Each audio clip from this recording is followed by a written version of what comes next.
All right, thanks for checking out Real Minutes. Today we are talking about Atomic Blonde. So, if you saw the trailers for this movie, you saw that there probably was going to be a lot of action involved in this movie, and you would not be mistaken, or you would not be disappointed, I would hope. When I actually saw this movie, there was a small crowd of about 40 people, and the theater capacity was probably, I'd say closer to 150, so it may not do too well this weekend, although I certainly hope it does place in the top three, which I believe it definitely will. So, let's get into the movie, shall we? So, this movie is based on a graphic novel called The Coldest City, and as Hollywood has probably realized, if they make a cool movie based on a graphic novel and it's done right, such as 300, Sin City, and the Dark Knight series, they might just have box office gold on their hands. The movie takes place in the 80s, and this movie has a rocking 80s soundtrack.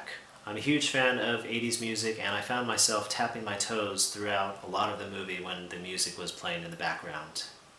This movie had it all. This had sensual sequences, there was lots of action, the story was simple and easy to follow, and also the characters were interesting, especially Charlize Theron's lead character, Lorraine, as well as McAvoy's character. And the whole theme of spy versus spy was very interesting in my opinion.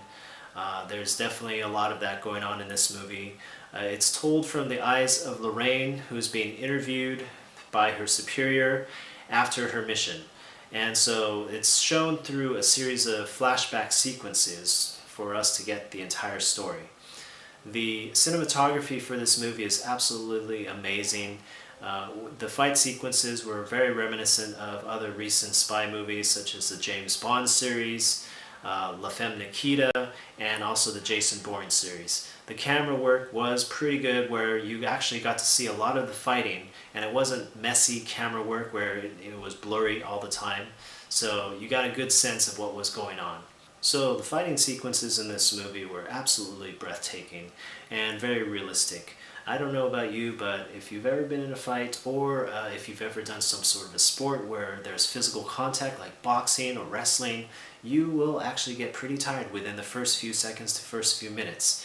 And especially in a movie like this where they're fighting for their life, you can bet that they are spending all of their energy, and it showed.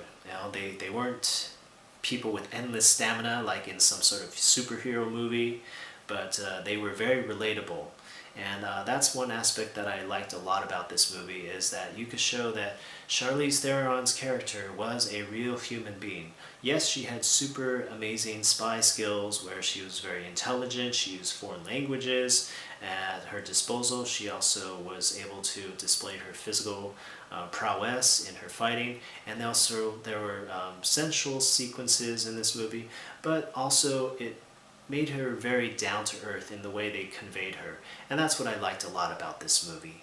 Parts of the movie were very sensual, and there were a few scenes where Charlize Theron does show her lady parts, so guys, rejoice! I give Atomic Blonde a 90% rating based on the consistency of the pacing and amazing action sequences.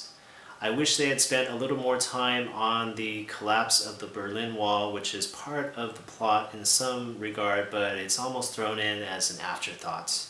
So what do the critics and the audience think? Well, currently right now on Rotten Tomatoes it has a 75% rating. On Metacritic it has a Metacritic score of 65%, and on IMDb it is sitting pretty at 7.2%, which is also pretty high. The Cinema Score rating, which is the rating that audience members get to answer on opening night of the show, I'm thinking it'll probably earn an A- rating based on other similar spy movies. What did the audience think about the movie? Well, here's a few of your reactions after the movie. Alright, so you just saw Atomic Blonde. Tell me what you thought. Had a lot of action. It was moving quite a bit. It kept me going throughout the whole movie. Okay, what do you think was the best part of that? She was a badass. What can I tell you? Yeah, she was. Yeah. I thought it was very entertaining, really cool twists and turns. I always think it's fascinating where you get these really hot blondes that just kick ass. Great. Ma'am? I thought it was great. I love the ending. I like the twist. Okay, you like the ending, and you, ma'am? I thought it was great. I particularly liked that they didn't sugarcoat when she got in all of these fights. She was badly bruised and battered. And it didn't all of a sudden have it in the next scene where she just looked beautiful with no scars anymore. The fight scenes were really good in it. She did a great job. She healed quickly. Yeah. Yeah. Yeah, she did. Finally, you, sir? Same, unique camera angles, kind of a la Birdman with a single take shot with the last final major fight sequence. Very unique, very convincing. Wouldn't want to be her, wouldn't want to be any of those guys. I wouldn't want to be fighting her. Yeah. Great Me neither. movie. Fun Yeah. fun movie to watch. But yeah, it's a great movie. Movie was pretty good. I had a kind of like a slow start. I understand they had to make a little bit of a backstory. When it finally got into it, she had like a real solid motive about the movie, and it ended up being a really good movie going towards the end. Fight scenes were great. Some of them were shown through the trailers, so if you've seen the trailers, you kind of have a heads up what's going to happen. There's a few that weren't in there, but most of it was in the trailers. But yeah, other than that, it was good. What was your favorite part about the movie? There's a part in the movie where it's like a double deception. So you'll hear that phrase in the movie quite a bit. There'll be a part where she uses the same phrase that the original guy used that portrayed her, and it goes back and forth that way. So that happens at the end of the movie though, so yeah.